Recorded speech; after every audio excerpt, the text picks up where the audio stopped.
Saya bagi satu contoh untuk hadirin. Tidak tentang tasbih, tidak tentang tahmid, takbir, tahlil, tapi lain daripada itu. Maksudnya yang tidak popular tetapi fadilatnya besar. Ini kan pula yang popular ini. Doa sebelum tidur, Bismikallahumma ahya wa amut. Kita terlalu hafaz sampai bertukar-tukar. Bismikallahumma ahya wa amut. Esok malam Bismikallahumma amutu wa ahya. Tak apa. Yang penting Bismikallahumma tu ada. Bismikallahumma pendek je, tapi hadirin, dia punya khasiat itu luar biasa. Al-Imam Ibn Kathir meninggal pada tahun 774 Hijriyah. Beliau sebutkan di dalam kitabnya Al-Bidayah wa Nihayah, kisah. Dulu ada satu kafilah di antara pemuka pedagang Quraisy yang ada bersama rombongan itu adalah Harab bin Umayyah. Harab bin Umayyah berhenti di satu kawasan yang dikatakan, kalau bahasa kita ni, kerah. Tempat tu kerah.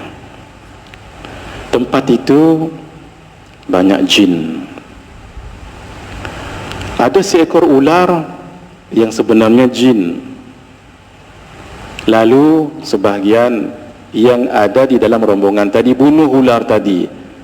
Dia sebenarnya membunuh jin. Jin di situ marah. Esok ada seorang tua perempuan datang dengan tongkat. Lalu dihentaknya tongkat itu, bertempiaran binatang-binatang, lari, unta, kambing yang dibawa mereka tadi itu. Sebab yang lihat jin binatang, manusia tak tengok. Hari yang susahlah cari unta, lari, kambing dan sebagainya, susah dibuatnya. Dah dapat semua kumpul, esok mai lagi perempuan tadi tu, hentak lagi, lari lagi, bertempiaran lagi, cari lagi, susah lagi. Janganlah berterusan. Akhir sebahagian mereka tanya dengan orang di kawasan itu, kenai tak perempuan ni begini, tak kenai, hak ni tak kenai, orang ni tak kenai, orang ni tak kenai. Akhir dia panjang lagi tak kenai tu, cuma saya kena berhenti je. Akhir berjumpa dengan seorang orang tua perempuan juga.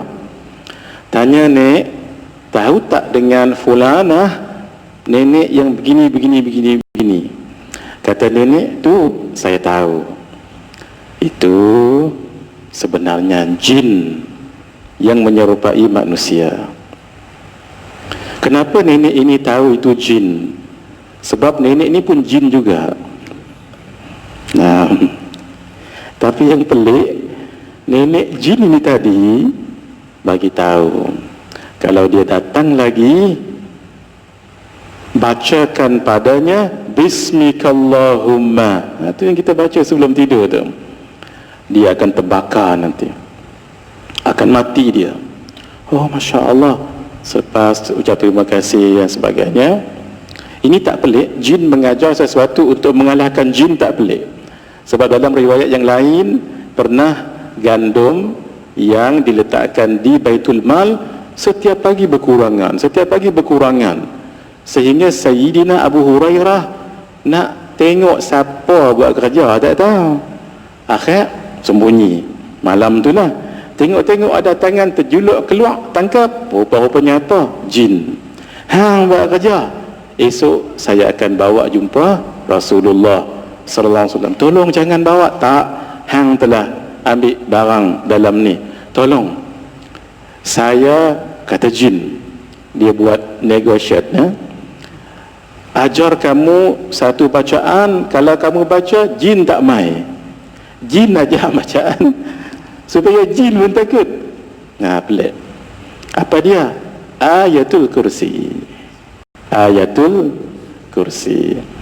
Esok pagi jin tu dilepaskan. Esok pagi Sayyidina Abu Hurairah radhiyallahu taala anhu jumpa dengan Rasulullah sallallahu alaihi wasallam, menceritakan, kata Rasulullah, jin itu pembohong.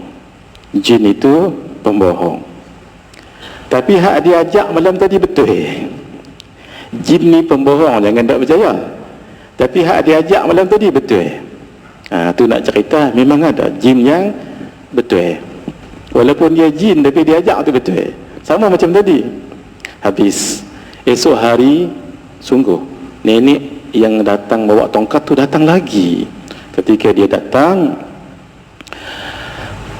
salah seorang yang semalam jumpa nenek yang satu lagi tu, dia teringat bacaan kalau dibaca depan jin, jin itu akan musnah. Sebelum dihentak, dia sempat baca Bismikallahumma di hadapan jin itu. Jin tadi tu jadi mengelupak, dan sebelum dia mati, dia sempat tendang yang namanya Harab bin Umayyah tadi tu. Meninggal Harab bin Umayyah. Sebab tu jaga-jaga kalau nak ni orang yang kena rasuk jin, jangan duduk depan-depan dia. Lagi kena flying kick, nanti bahaya. Di tepi dia meninggal Harab bin Umayyah.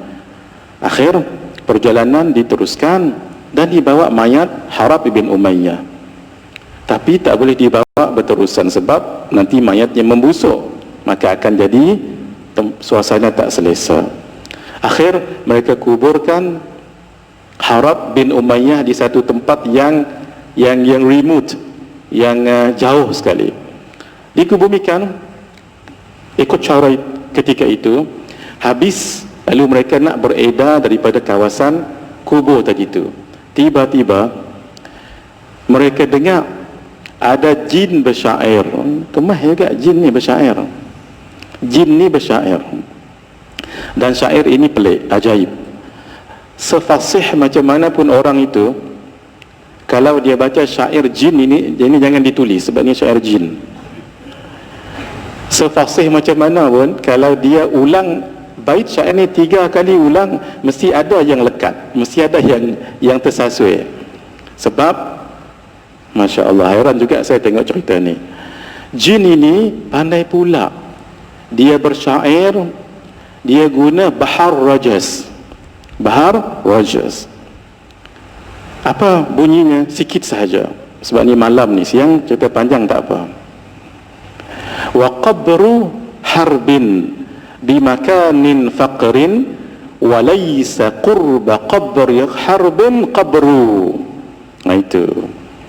Wa qabru harbin, dan kubur orang bernama Harab bin Umayyah, fi makanin faqrin, di satu tempat yang sangat jauh, wa laysa, dan tidak ada, qurba, dekat, qabri harbin, tidak ada dekat dengan kubur Harab itu, qabru, satu kubur pun. Dalam bahasa kita Melayu mudah, kubur Harab itu jauh daripada orang lain, dan satu kubur pun tidak ada berdekatan dengan kubur itu. Wa qabru harbin bimakanin faqrin wa laysa qurba qarbin qabru. Wa laysa qurba qabri harbin qabru. Ini saya tersasul ni. Walaupun saya dah hafal ini. Dia pelik syair ini. Kalau diulang 3 kali, maka akan ada tersasul. Bukan kerana jin, tidak, tapi kerana dia punya bahar tu, bahar rajas tu. Wa qabru harbin bimakanin faqrin wa laysa qurba qabri harbin qabru. Hadirin, Bismikallahumma aja. Pendek 2 perkataan macam ni. Bismikallahumma. Jadi mulai malam ni ataupun ketika nak tidur, jangan dilupa baca ini. Apa dia? Bismikallahumma ahya wa amut.